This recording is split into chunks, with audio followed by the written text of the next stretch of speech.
Hadaratal muhtaramin, segenap para jamaah majelis ta'lim,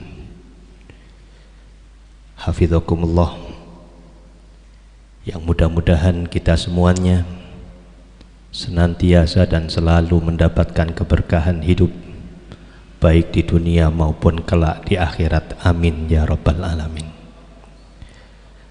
Pada pengajian malam ini kita kembali pada ngaos kitab Risalatul Mu'awanah karya Al-Imam Al-Habib As-Sayyid Abdullah bin Alawi Al-Haddad,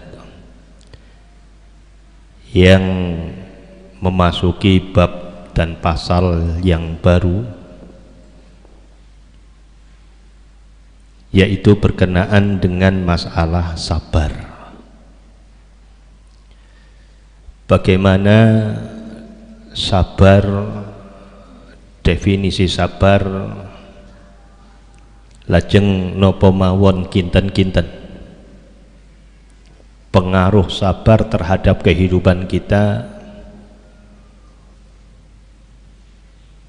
Kira-kira ketika kula kalan panjenengan berusaha untuk sabar, apa yang kita peroleh dari Allah Subhanahu wa ta'ala, dan seberapa penting kula kalan panjenengan selaku orang-orang yang beriman memiliki sifat sabar ini.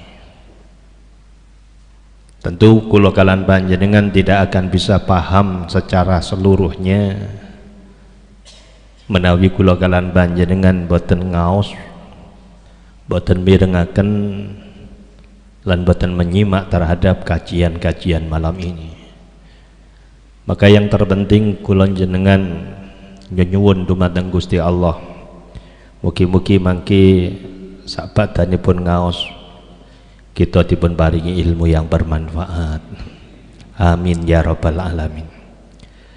Bismillahirrahmanirrahim. Qala al-Imam Abdullah bin Alawi Al-Haddad fi kitabihi Risalatil Mu'awanah rahimahullahu ta'ala wa nafa'ana bihi wa bi ulumihi fid dharaini amin.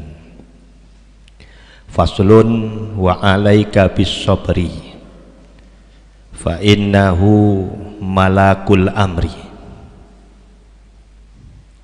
wala budda laka minhu ma dumta fi hadhihi dari wa huwa minal akhlaqil karimati wal fadhailil azimati.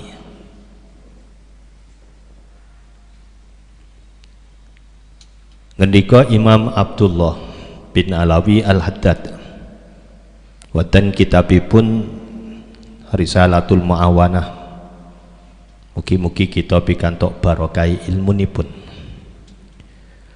Wa 'alaika bis sabri, lan iku wajib ing atase sira bisabri netepi sifat sabar. Fa innahu malakul amri, moga setuhuni sabar malakul amri iku dadi pokoke perkara.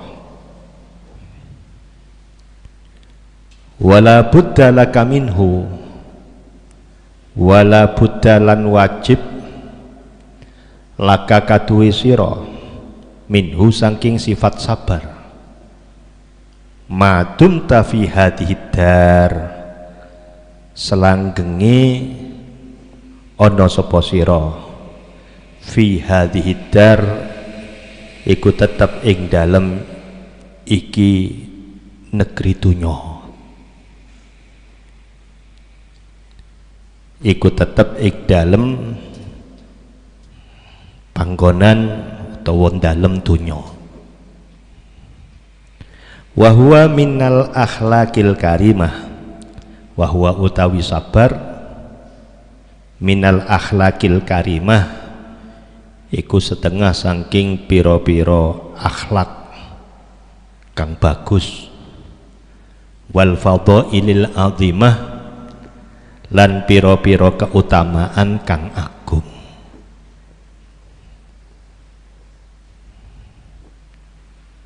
Hadirin hadirah hafizakumullah. Di sini kula kalan panjenengan dipun paringi pirsa, diberitahu oleh Imam Abdullah bin Alawi Al-Haddad berkenaan dengan sifat sabar, bahwa sabar menika disampaikan oleh beliau, fa innahu malakul amri, dadi pokoke perkara. Maksudnya apa? Kula jenengan harus memiliki sifat sabar, sebab pondasine perkawis, asal usule sedanten perkawis menika saking lan muncul saking kesabaran.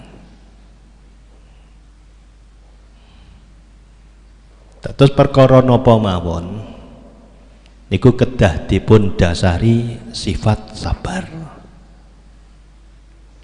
Lah napa ingkang dipun wastani sabar para hadirin? Para ulama mendefinisikan bahwa yang dinamakan sabar adalah habsun nafsi. Habsun nafsi, menahan diri. Terus definisi atau yang dimaksud kalian sabar, artinya sabar secara bebas menika saged menahan hawa nafsu.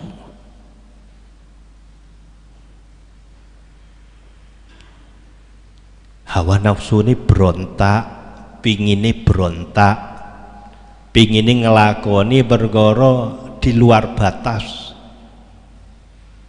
pingine enggak gelem dipun atur-atur, pinginnya meluapkan apa yang ada di dalam hatinya. Kepin ngamuk yus ngamuk,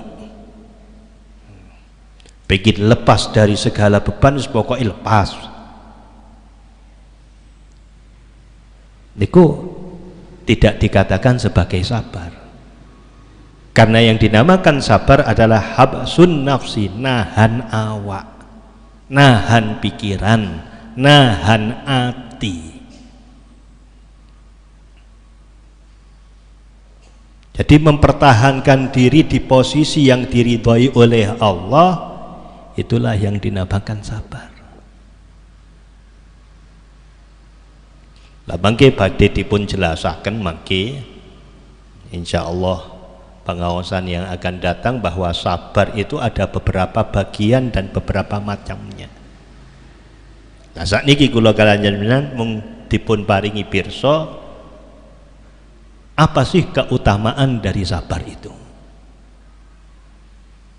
Maka dikatakan di sini yang pertama adalah malakul amri, pokok dari segala perkara.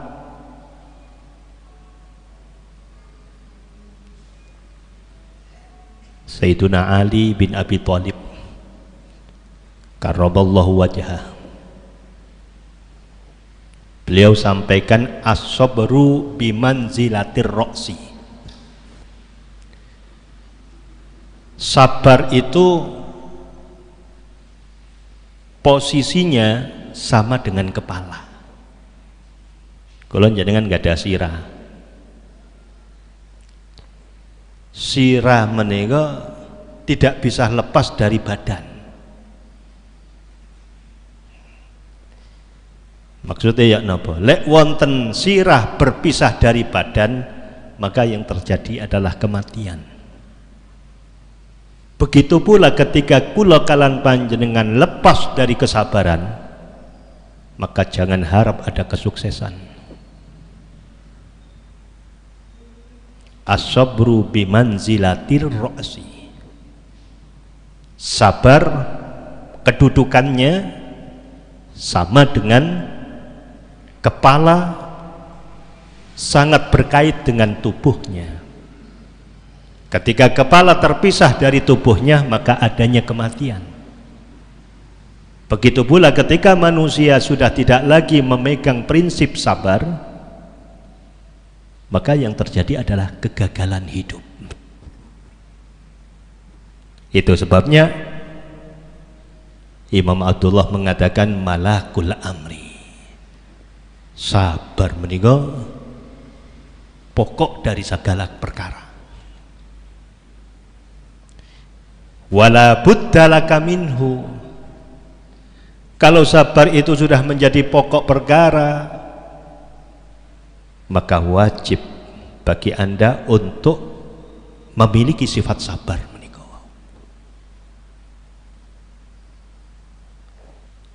Kapan kula kalan panjenengan kedah sabar?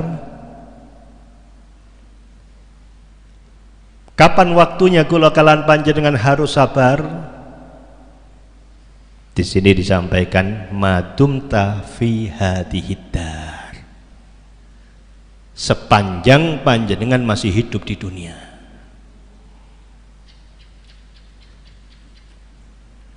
Artosipun menawi kula jenengan masih hidup di dunia ini, kula jenengan punya tugas, punya amanah, harus menghiasi kehidupan kula jenengan menika kelawan sabar.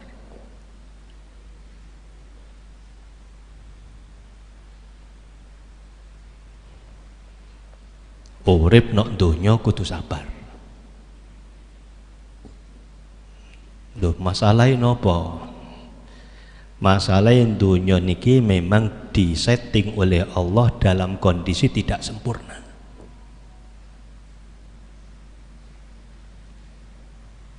Al-Imam Asy-Syafi'i mengatakan jubilatid dunya ala qadar wa anta turidu an tasfiyaha fa kaifa yakunu. Dunia ini disetting oleh Allah dalam kondisi ketidaksempurnaan. Sementara kita punya pemikiran, sementara kita punya harapan mesti sempurna. Kalau jenengan menawi nggak ada pikiran, nggak ada angen-angen, itu kak pol-polan angen-angen. Tidak kepingin sukses, suksesi pol-polan. Sementara tidak ada yang dinamakan sukses pol-polan. Kepingin sugih-sugihne pol-polan. Seneng sak kabehane. Kini apa wonten? Jelas tidak ada. Karena kita hidup itu settingannya saking Gusti Allah niku kurang. Wonten mawon sing miturut kula kalan panjenengan kurang tepat. Settingane tidak sempurna.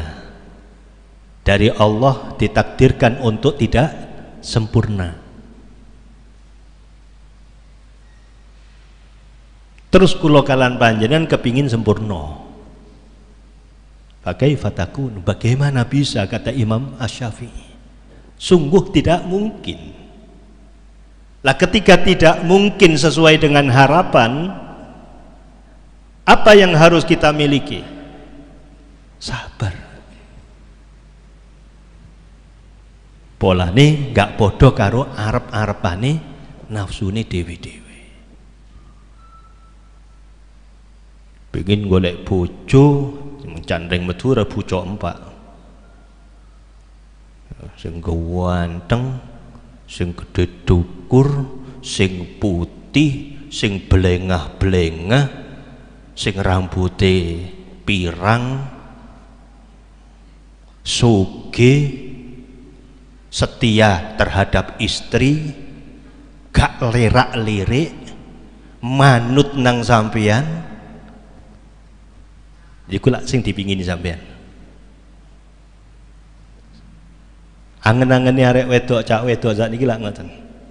Sing sugih, sing ganteng, sing setia, gak pelirak-pelirik nang wong wedok liya, sing wedi nang awake, dikongkon ngalor ngidul gelem. Nah, kula tanglet sak ini. Napa panjenengan pun manggi kados ngoten? Dereng. Terus lek kirane dereng terus mosok kate demo. Utawa terus gak rabi. Aku tak golek sing ngene, golek sing ngene, golek sing ngene, golek sing ngene. Jare sing lanang. Iso tuwek-tuwek nganggur, Pak.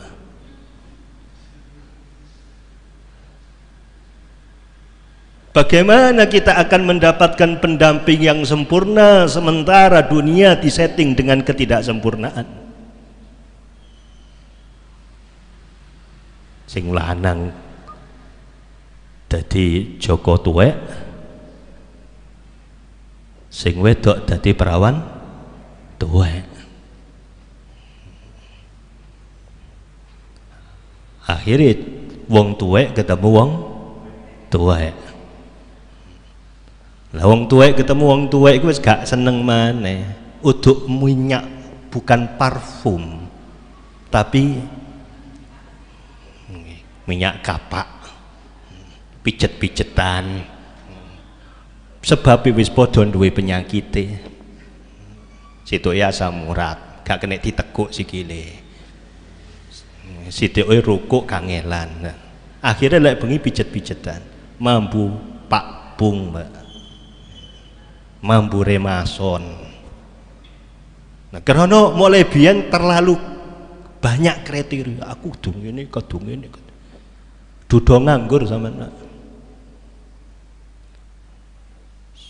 Kita menikah dening Gusti Allah bukan mencari kesempurnaan, tapi memadukan ketidaksempurnaan agar menjadi setengah sempurna. Hunna libasul lakum wa antum libasul lahun, kata Al-Quran. Sing lanang dadi pakaiane sing wedok, penutup kekurangan daripada istri, dan istri memiliki suami penutup daripada kekurangan dirinya. Klop. Itulah aturan daripada Al-Quran. Jangan berandai-andai terlalu over. Bikin suki-suki pol-polan. Boten enten. Baik Gusti Allah dibagi-bagi. Yang satunya punya kelebihan di satu sisi, yang satunya diberi kelebihan dalam satu sisi yang lain. Mau mencari yang sempurna tidak akan pernah ada. Maka ketika kita tidak menemukan kesempurnaan, maka kita dianjurkan untuk sabar. Sufyan bin Uyainah pernah mengatakan demikian. Ad-dunya kulluha humumun wa gumumun, fama kana minha sururun fahuwa ribhun. Ad-dunya kulluha humumun wa gumumun. Dunya itu hampir kesemuanya penuh dengan kesengsaraan, humum, kegelisahan, wa gumum, kesedihan. Isine dunya niku sedih, gelisah, kecewa. Maka orang-orang yang terlalu berkaitan dengan dunia siap-siap untuk sering-sering kecewa.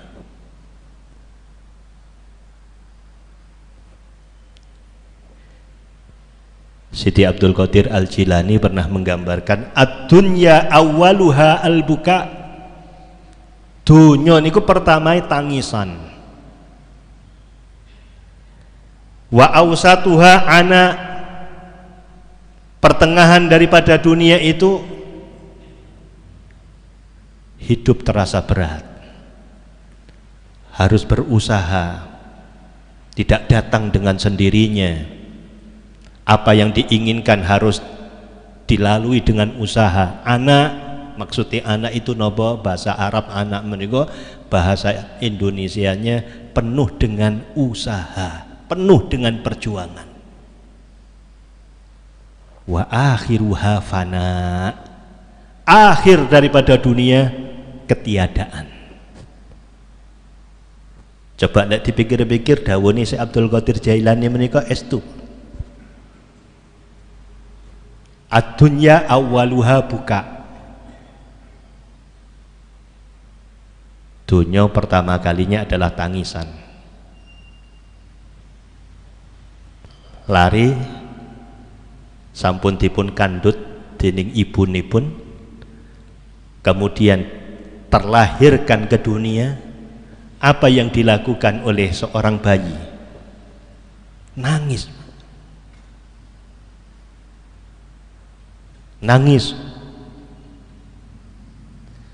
Setelah besar, mulai tumbuh jadi anak sudah menjadi remaja, remaja sudah menjadi dewasa.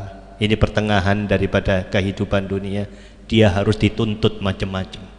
Dituntut untuk ibadah, dituntut untuk kerja, dituntut untuk ini, dituntut untuk ini, tidak boleh itu, tidak boleh ini. Awsatuha anak.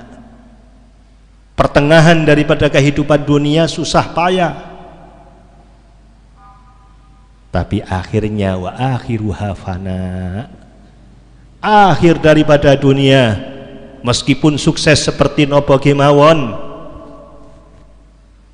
akhirnya adalah fana, ketiadaan. Sak dawa-dawane umure wong mesti ana watase. Sak sugine-sugine wong mesti ada batasnya. Pasti ada kata akhir. Sak dukur-dukure jabatane menungso, pasti dia akan suatu saat jatuh juga. Ketiadaan. Manggane para hadirin, kula jenengan diaturi dening Gusti Kanjeng Nabi, jangan terlalu berkait dengan dunia. Ojo terlalu gantungno ati terhadap dunia. Karena dunia itu kalau sudah terlalu tergantung kula jenengan terhadap dunia, terlalu cecepengan terhadap dunia, boten cecepengan terhadap yang punya dunia, yang terjadi adalah penyesalan, yang terjadi adalah kegelisahan, yang terjadi adalah kula jenengan akan berpisah mau tidak mau dengan dunia itu.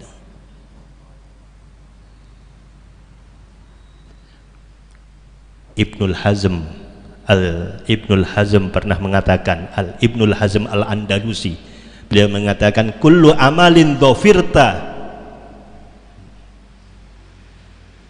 fa'uqbahu dunya fa'uqbahu huznun, kullu amalin dhafirta bihi fa'uqbahu huznun.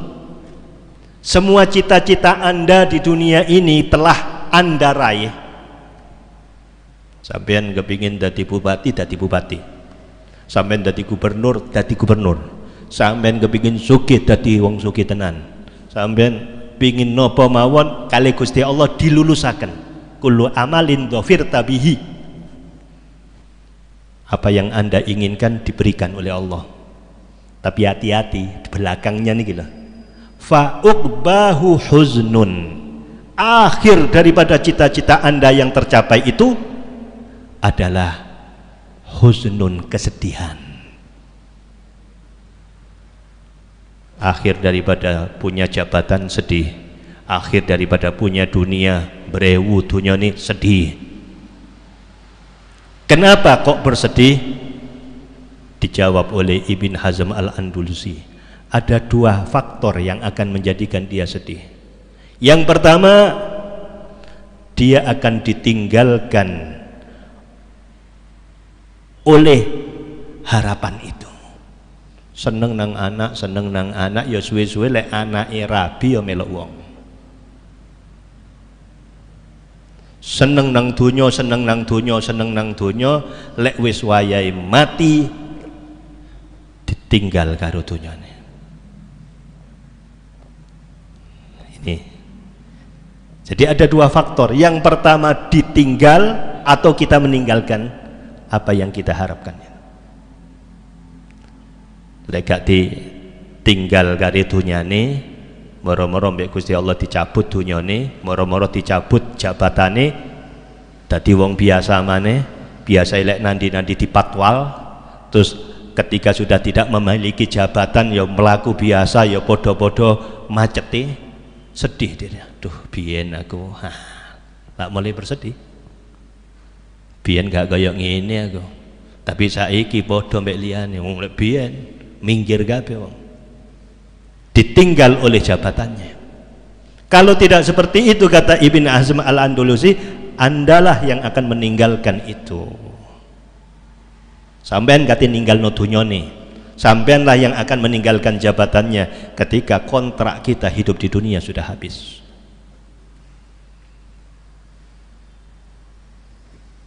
Maka di kula kalan jenengan lek kepingin gak abot-abot nemen, maka jangan terlalu kalau kalian panjenengan over di dalam mencintai dunia. Ojo terlalu. Sebab sesuatu yang terlalu akan menyakitkan hati. Isma syi'ta fa innaka mayyitun wa ahbib ma fi'ta ma wa ahbib ma syi'ta fa innaka mufariquh. Hiduplah kamu sesuka hatimu, bersamalah orang yang kamu sukai, pada suatu saat kamu akan berpisah. Wa'mal ma syi'ta fa innaka majziyun bihi. Lakukan apa yang kamu lakukan. Kepingin maksiat, lakukan.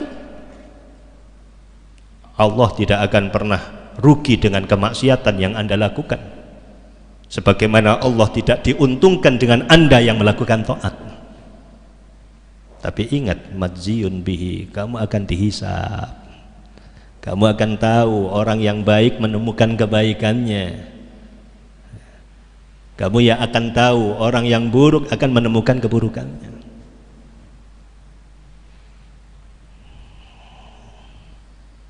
Beda dengan kehidupan akhirat. Lek kehidupan akhirat dirosipun Syekh Abdul Qadir Al-Jilani, al jannatu awwaluha ata. Swarga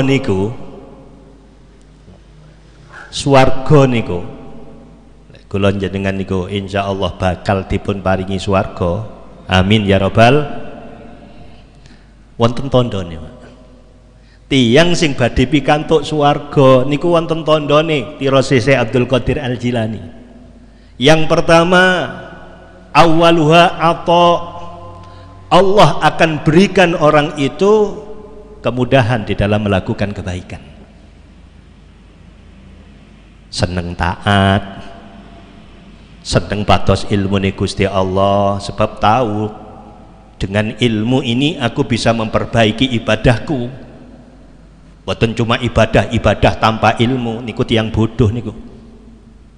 Terhadap ilmu enggak gelem, tapi ibadah terus, itu orang bodoh. Kalau orang cerdik tidak seperti itu. Niku ngukur ibadah kanggo karo nafsune dhewe. Ngokeh-ngokehno ibadah tapi orang gelem nang ilmu, bodoh dia. Tapi kalau orang yang memang benar-benar dipilih oleh Allah untuk menjadi ahli surga, dia akan diberi kemudahan mencari ilmu, diberi kemudahan untuk hadir di tempat-tempat kebaikan. Awwaluha ata. Pertama kali yang akan diberikan oleh Allah adalah perbuatan baik, anugerah kebaikan. Bersyukurlah kula njenengan dados tiyang ahli ibadah gelem ngaos alhamdulillah. Ini yang pertama. Yang kedua, wa awsatuha ridho. Pertengahan dari surga itu adalah ridho. Napa maksudnya? Ridho terhadap aturan dan ketentuan Allah. Baik Gusti Allah diberi rezeki yang cukup, alhamdulillah. Diposisikan seperti ini, diuji kali Gusti Allah, dia yakin bahwa ujian ini tidak akan lama dan ini akan mengandung hikmah. Hanya yang terucap dari mulutnya, alhamdulillah. Ridho.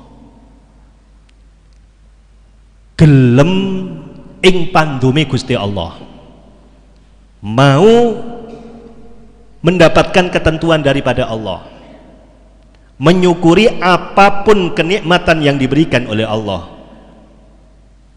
Dia menganggap kullu ma qaddarallah fahuwa jamil, kullu ma qaddarahullah fahuwa jamil. Dia menganggap apa yang sudah ditentukan oleh Allah baik bagi dirinya. Gusti Allah dikai ora patek sugih, ya alhamdulillah. Gusti Allah diberi pekerjaan tapi pekerjaannya biasa-biasa, alhamdulillah. Dia pikirannya selalu positif, alhamdulillah. Aku lek dikai terlalu sugih mungkin aku gak mancik masjid. Jadi aku digawe koyok ngene mbek Gusti Allah, akhirnya aku mancik masjid. Ridho terhadap ketentuan Allah. Gak tahu murang-muring terhadap apa yang sudah ditakdirkan Allah. Niki tondo-tondo ini tiang akan bakal masuk ke dalam surga Allah.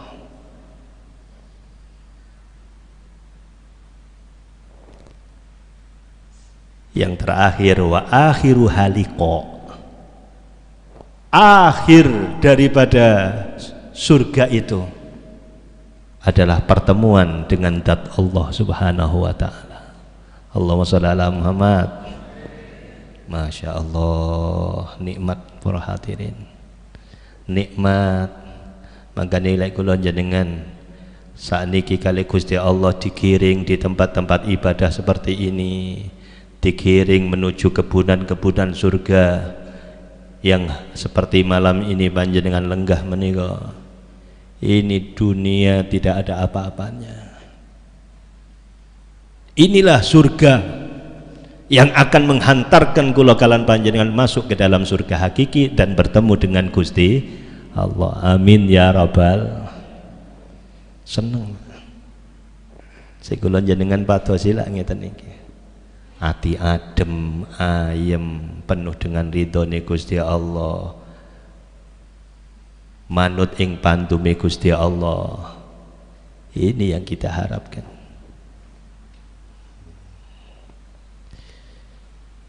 Terus sepanjang kula jenengan hidup di dunia, kita butuh sabar.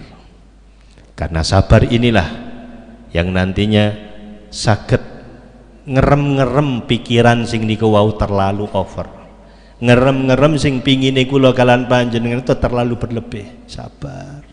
Sabar. Sebab sampeyan ndak sabar nok ngene ku oleh ganjaran sing luwih gedhe maneh.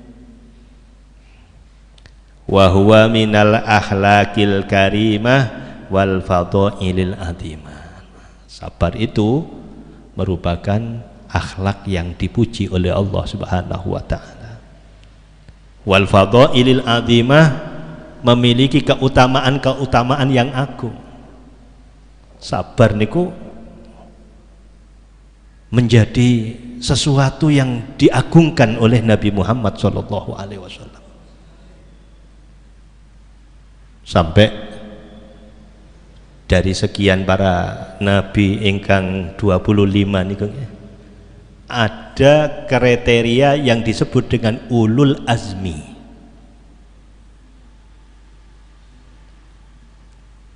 Nabi 25 nabi dan rasul 25 nabi niki tiyang sae-sae pilihane Gusti Allah, tapi dari yang 25 ada 4 nabi pilihan di atas pilihan. Itu yang disebut dengan ulul azmi. Yang masuk nominasi ulul azmi ini kriterianya sing kados pundi? Disampaikan oleh para ulama, ternyata 4 nabi ini dikatakan sebagai ulul azmi karena kesabarannya. Sabari melebihi nabi-nabi yang lain. Nabi Muhammad sallallahu alaihi wasallam, Nabi Musa, Nabi Isa, yang satunya adalah Nabi Nuh alaihi wassalatu wassalam. Nabi Muhammad, Nabi Musa, Nabi Isa, Nabi Ibrahim alaihi salatu wasallam. Ini hamba-hamba Allah ingkang dipun paringi derajat ulul azmi. Lah kula kalian panjenengan diharapkan untuk memiliki kesabaran yang seperti itu. Itu sebabnya pesan pertama yang diberikan oleh Allah Subhanahu wa taala dumateng kula kalian panjenengan di dalam surah Al-An'am, Allah sampaikan, ya ayyuhalladzina amanu sta'inu bis sabri was shalah innallaha ma'as sabirin. Dawuhe Gusti Allah, ya ayyuhalladzina amanu, he wong wong akeh kang podo iman kabeh. Jadi yang dipanggil itu orang-orang beriman, yang dipanggil itu orang-orang yang benar-benar percatos dumateng Gusti Allah. Ya ayyuhalladzina amanu apa? Ista'inu bisabri. Carilah pertolongan kalian bisabri dengan sabar, wassalah dan sholat. Tamriki kula jenengan diparingi solusi kali Gusti Allah. Dados lek kula kita menika kepingin pikantuk harapan-harapan yang mulia, kita inginkan sesuatu yang dipun ridani dening Gusti Allah, maka kita perlu meraih itu semua dengan dua cara. Yang pertama sabar, yang kedua sholat. Lek cekak cukup ngeten para hadirin. Lek sampean kepingin kabul hajat, kalau kita ingin mencapai apa yang kita inginkan, maka ada dua alternatif yang diberikan oleh Allah. Yang pertama sabar, tahan nafsu, semangat, sabar di dalam melaksanakan perintah Allah, sabar di dalam menjauhi larangan-larangan Allah, sabar di dalam menghadapi ujian-ujian Allah. Sabar. Lelek pun ngoten kula jenengan akan mendapatkan apa yang kita harapkan. Ini yang pertama. Yang kedua, wassalah. Kita harus meraih hajat kita dengan sholat. Nah, sholat memiliki miturut para ulama, yang pertama kita harus sholat fardu yang 5 waktu.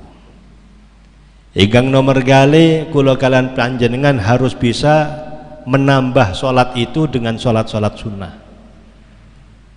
Panjenengan perlu ngangen-ngangen, perlu memikirkan seberapa besar kebaikan sholat kula jenengan terhadap Allah Subhanahu wa taala.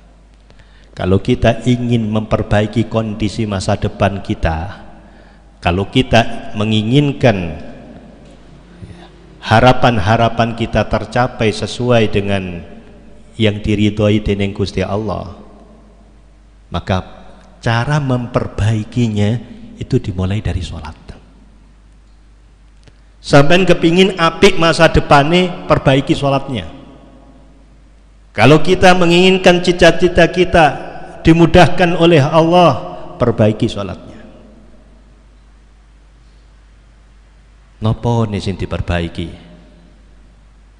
Yang pertama dari sisi fikihnya, syarat rukun kekhusyuane sholat itu panjenengan jaga, ilmu fikihnya dijaga, carane wudu, carane niat, carane sholat sing bener menurut madhab Imam Syafi'i atau madhab 4 yang lainnya. Niku dibenakno dhisik, dielmoni dhisik. Mantun niku kula kalian panjenengan memulainya dengan kekhusyuan, berupaya untuk fokus, usaha untuk khusyuk kendati pun gagal beberapa kali. Sing penting kan usaha para hadirin. Kalau jenengan pasti menganggap ya apa carane khusyuk wong balak-balik gagal. Allah tidak melihat kesuksesannya, tapi Allah akan melihat usahanya. Innallaha ma'al muhsinin. Sesungguhnya pertolongan Allah itu berserta dengan orang-orang yang memperbaiki diri, utamanya memperbaiki sholatnya. Lek kula kalian sampean kepingin apik rumah tanggai, perbaiki sholatnya. Kalau kita menginginkan anak-anak kita mudah diatur, perbaiki sholatnya. Kalau kita menginginkan ekonomi kita dibarokai kali Gusti Allah, perbaiki sholatnya. Awalnya adalah sholat, karena ibadah yang paling dipandang oleh Allah adalah sholat. Awalu ma yuhasabu bihil abdu sholatuhu. Pertama kali yang akan diperiksa oleh Allah terkait dengan ibadah-ibadah manusia adalah sholatnya. Ketika baik, semuanya akan dianggap baik. Ketika salah, maka semuanya terkurangi. Bila saking menika, mugi-mugi kula jenengan dadi Gusti Allah diparingi ilmu yang bermanfaat, diparingi rizki yang barokah, diparingi anak cucu yang soleh dan solihah, yang bisa meneruskan estafet kehidupan kita. Ketika kita sudah meninggalkan dunia fana ini, ganjaran kula kalian panjenengan tasih melampah, diteruskan oleh anak-anak kita, diteruskan oleh cucu-cucu kita, diteruskan oleh orang-orang yang kita cintai, sampai-sampai kula kalian panjenengan meskipun sudah berkalang tanah, tapi ganjaran sholat, ganjaran poso, ganjaran sodako terus bergelimbangan dipun paringaken dumateng kula kalian panjenengan. Amin ala hadhihi niyah wa ala kunniyatin shalihah wa ila hadratin nabi Muhammad sallallahu alaihi wasallam bihurmatil Fatihah.